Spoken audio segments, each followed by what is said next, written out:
bonjour à toutes et à tous. Donc oui, c'est un grand plaisir de revenir, parce qu'en 2013, j'ai fait les premières assises en tant qu'étudiante, donc j'étais assise derrière et ça m'a inspirée, parce que je voulais travailler à l'IFV à l'époque.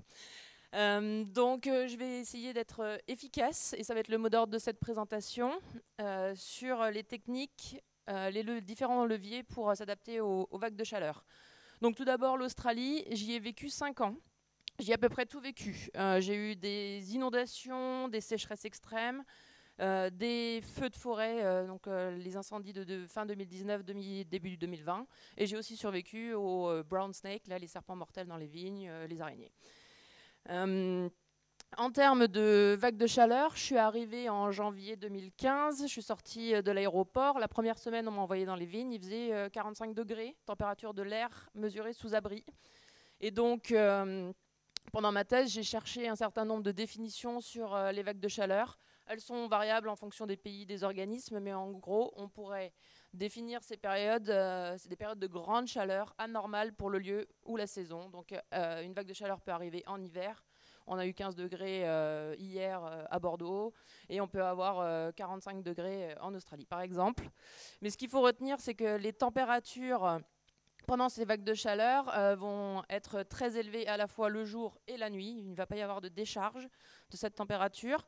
On peut les définir aussi en fonction de leurs intensités. Est-ce qu'on met un seuil à 35 degrés, 40, 45 Elles peuvent durer de 1 jour, ce qu'on va peut-être appeler un pic de chaleur, ou une vague de chaleur de 3 à 5 jours, ou une canicule. Elle va durer 7 à 2 semaines, par exemple. Et elles seront de plus en plus fréquentes, puisqu'on annonce une augmentation de 5 à 10 fois plus de vagues de chaleur d'ici 2100. Donc également, en termes de définition, on peut se demander leur impact en fonction du stade phénologique vis-à-vis du développement de la vigne. Et elles engendrent un certain nombre de dégâts pour lesquels on utilise différents termes dans la viticulture, avec des grillures, des brûlures, les chaudages, coups de soleil. Donc la présentation va être en 2 parties, avec une première partie avec l'effet des vagues de chaleur et principalement la définition des seuils de température pour lesquels il peut y avoir des dégâts létaux.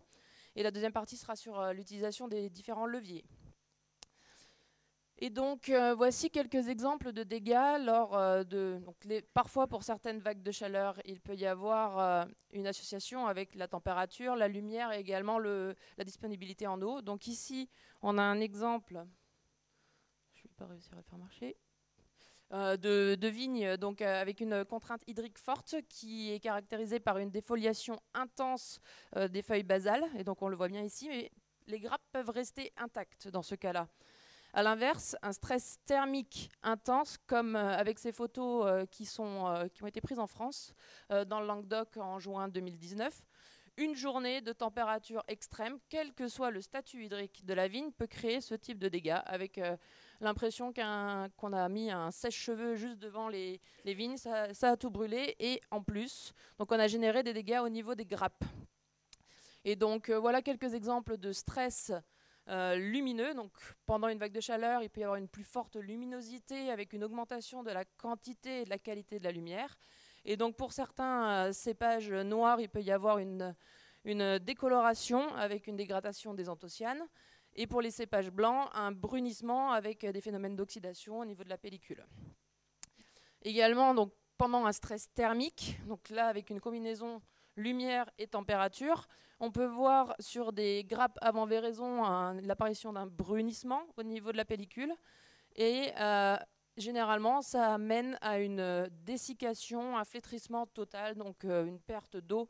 Et on a des petits raisins secs, on ne peut plus vraiment les vinifier. Donc on a des pertes économiques et donc quantité et qualité importantes lors d'une vague de chaleur. Donc, pendant ma thèse, j'ai travaillé sur de la Syrah, la Shiraz, sous serre. Donc les vignes étaient en pot bien irriguées. Et j'ai fait une multitude d'expérimentations pour essayer de comprendre à quelle température il commençait à y avoir cette apparition de dégâts létaux. Et donc là, les seuils de température que je mentionne sont des températures à la surface de la baie. Donc il faut savoir qu'il peut faire 35 degrés avec une température sous abri, mais à la surface de la baie, on pourra avoir 10 à 15 degrés de plus sur une pellicule d'un raisin noir. Et donc j'ai observé des différences en fonction des stades phénologiques, avec les baies avant véraison qui étaient à des sensible à des températures plus faibles. Donc autour de 40-45 degrés, je commençais à avoir les premiers dégâts de nécrose. Et pour les baies après véraison, par contre, il fallait avoir des températures aux alentours de 50 degrés pour commencer à créer des dégâts.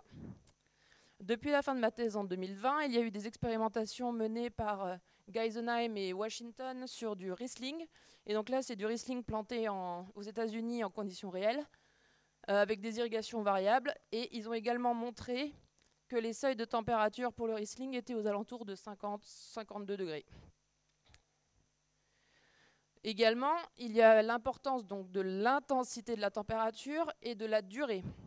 Donc pendant ma thèse sur la Syrah, j'ai étudié des pics de chaleur, donc une journée, 2 journées ou 3 journées, et sur lesquels j'ai simulé des vagues de chaleur, donc un différentiel de température avec un maximum.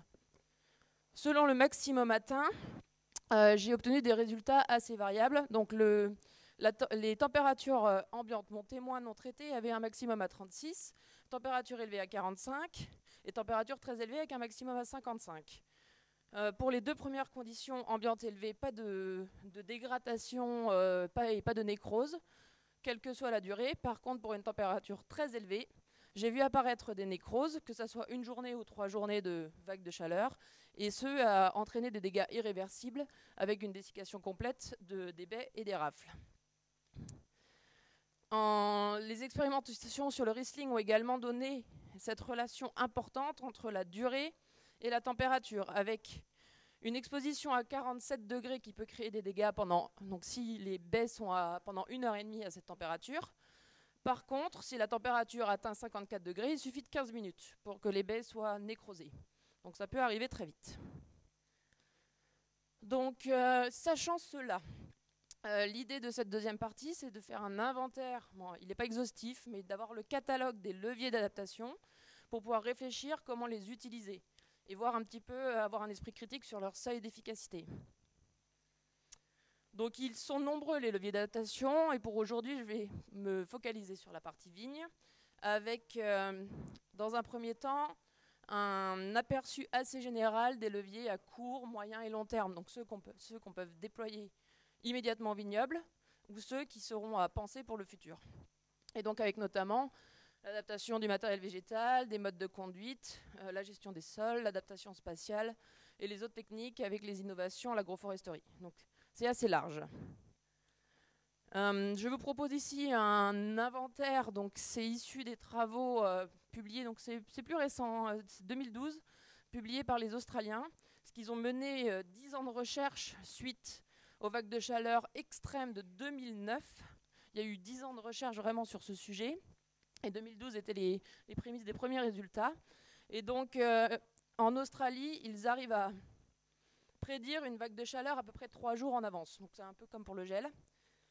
Ils préconisent donc d'allumer l'irrigation avant, pendant et après pour conserver un bon statut hydrique au niveau de la vigne. Ils préconisent également la couverture du sol et d'autres techniques comme le refroidissement par aspersion, les antitranspirants. Et j'y reviendrai un petit peu plus en détail juste après.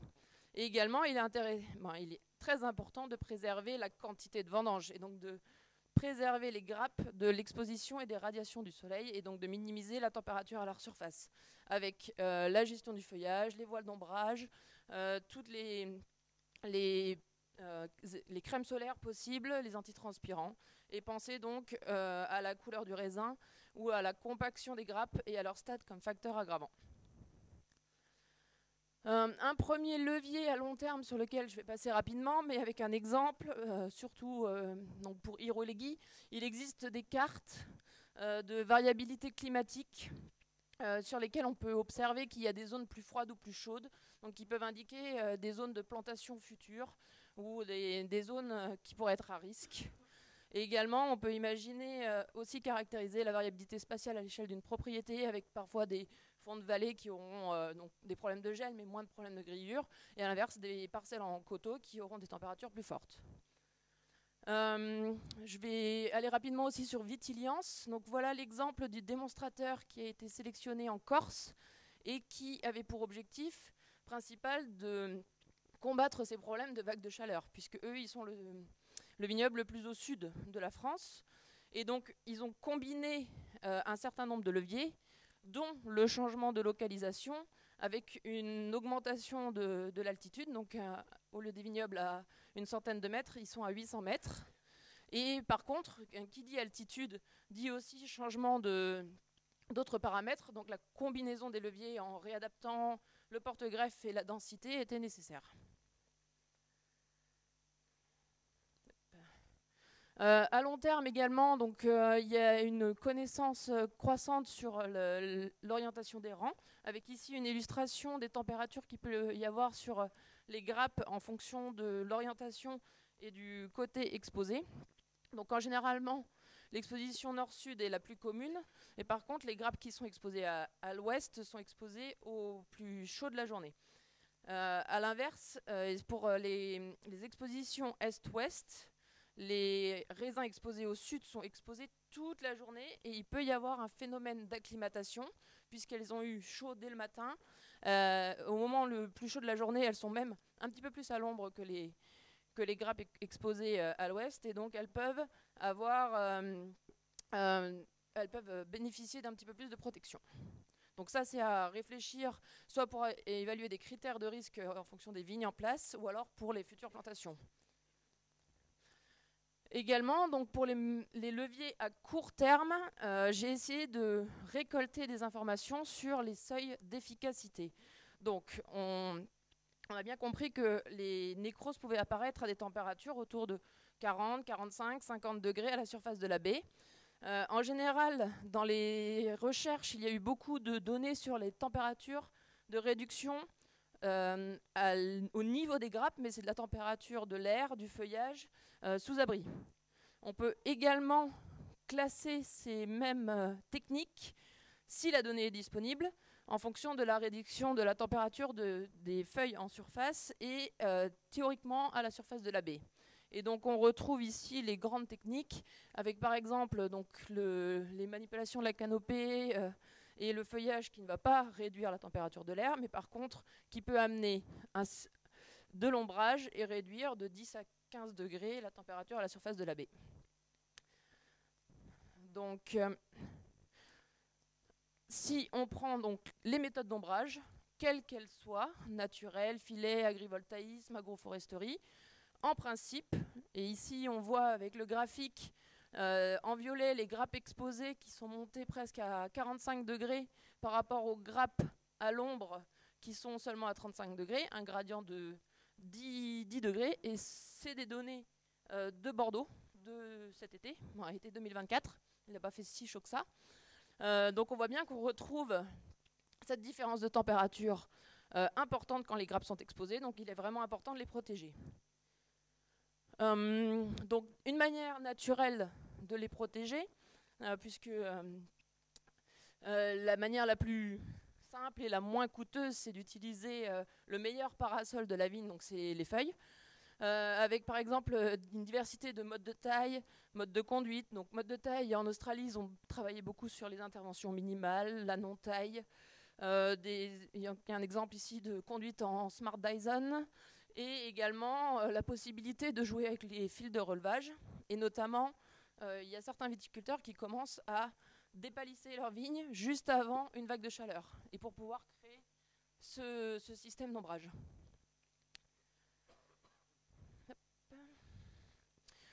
Ici également un exemple d'efficacité des méthodes d'aspersion. Donc la photo est assez difficile à voir, j'ai essayé de la clarifier, mais on voit un système d'irrigation qui est mis en haut du palissage avec des petits brumisateurs qui descendent au niveau de la vigne. Et au niveau des photos de caméra thermique, on peut mettre le seuil d'efficacité des méthodes d'aspersion en termes de réduction de température de l'air et au niveau du feuillage de 3 à 5 degrés. Donc c'est une méthode assez efficace, mais très coûteuse. Il faut un système d'irrigation, il faut de la disponibilité en eau, et on utilise à peu près entre 5 et 10 mm par semaine. Concernant les crèmes solaires et antitranspirants. Donc pour les crèmes solaires, le produit le plus couramment utilisé en Australie, c'est le kaolin. Donc là, on a un exemple sur Sémillon. Il a été démocratisé dans une partie qui s'appelle la Hunter Valley et il a été beaucoup utilisé. Il a une efficacité variable avec une réduction d'à peu près 2 ou 3 degrés de la température du feuillage.